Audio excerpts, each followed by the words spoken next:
दुनिया इस वक्त एक बेहद खतरनाक मोड़ पर खड़ी है। मिडिल ईस्ट की धरती से उठती मिसाइलों की आग ने पूरी दुनिया को दहला दिया है। हालात इतने खतरनाक हो चुके हैं कि दुनिया के कई बड़े नेता इसे तीसरे विश्व युद्ध की शुरुआत मान रहे हैं।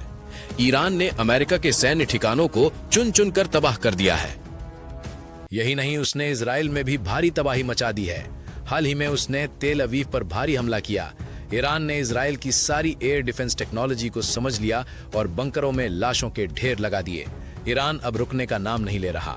आपको बता दें कि डोनाल्ड ट्रंप अब जंग से निकलने का बहाना बना रहे हैं। डोनाल्ड ट्रंप ने जंग से बचने के लिए कहा कि ईरान के खिलाफ शुरू युद्ध अब पूरी तरह से खत्म हो चुका है, लेकिन ईरान खामेनेई की शहादत के बाद अमेरिका की कोई भी बात नहीं मान रहा और ताबड़तोड़ हमला कर रहा है। ईरान ने कहा, अमेरिका नहीं, ईरान तय करेगा कि युद्ध कब खत्म करना है।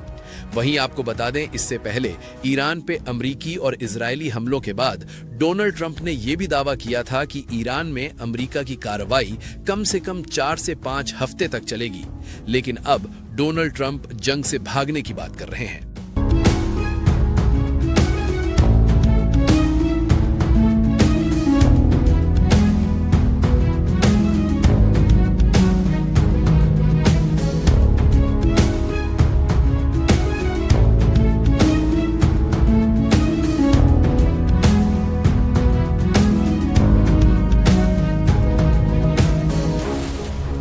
ईरान ने अपने नए लीडर के चयन के बाद अमेरिका के सैन्य ठिकानों पर बड़े हमले कर दिए हैं। इन हमलों में ईरान ने खुर्रम शहर, खैबर, फतेह और ब्लास्टिक मिसाइल का इस्तेमाल किया है। ईरान पे हमला करके बुरी तरह फंस चुके अमेरिकी राष्ट्रपति ट्रंप ने बीते कुछ समय में कई बार ये दावा किया है कि ईरान की ताकत बहुत हद तक खत्म हो गई है। ट्रंप ने यह भी कहा है कि हम जंग जीत चुके हैं। अपनी प्रेस कॉन्फ्रेंस में फिर उन्होंने कहा कि युद्ध जल्द खत्म हो जाएगा।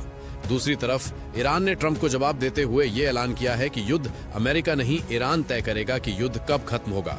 ईरान के कमांडर ब्रिगेडियर जनरल सरदार इब्राहिम जब्बारी ने दावा किया है कि ईरान के पास ड्रोन, मिसाइल और हथियारों का इतना बड़ा भंडार है कि 10 साल तक ईरान अमेरिका के साथ जंग लड़ने के लिए तैयार है।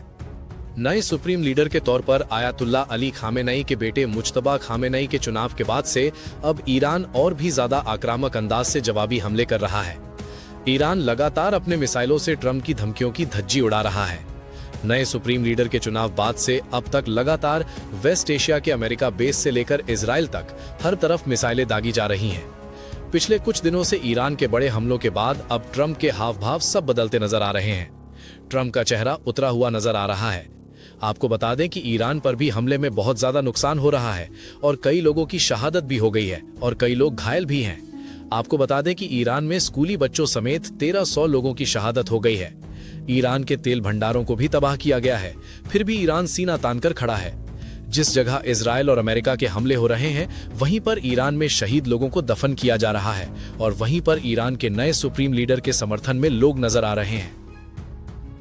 ईरान की सस्ती मिसाइल और ड्रोन $1 बिलियन वाले अमेरिकी रडार सिस्टम को तबाह करने में कामयाब हो रहा है। ईरान ने जिस तरह से जॉर्डन, यूएई से लेकर कतर, कुवैत और सऊदी तक के मिलिट्री बेस को ठोका है और उनके डिफेंस सिस्टम को बर्बाद कर दिया है, उससे दुनिया भर में अमेरिका की बेइज्जती हो रही है। ट्रंप ईरान को धमका रहे हैं और सोच रहे हैं कि ईरान उनकी धमकी से डर जाएगा। लेकिन आपको बता दें कि ट्रंप जितनी बार ईरान को धमका रहे हैं, उतनी बार ईरान पलटवार कर रहा है। IRGC के एडवाइजरी ब्रिगेडियर जनरल इब्राहिम जब्बारी ने कहा कि हम लगातार हमले कर रहे हैं। आपको बता दें, पिछले कुछ समय से ईरान ने स्ट्रेट ऑफ हॉर्मुज को पूरी तरह से बंद रखा हुआ है, जिससे दुनिया भर में तेल की कीमतों में उछाल नजर आती देखी जा रही है। ईरान ने अब स्ट्रेट ऑफ हॉर्मुज पर 6000 माइन्स पानी में बिछा दिए हैं, जो अब सभी देशों के ऊपर खतरा बनता नजर आ रहा है।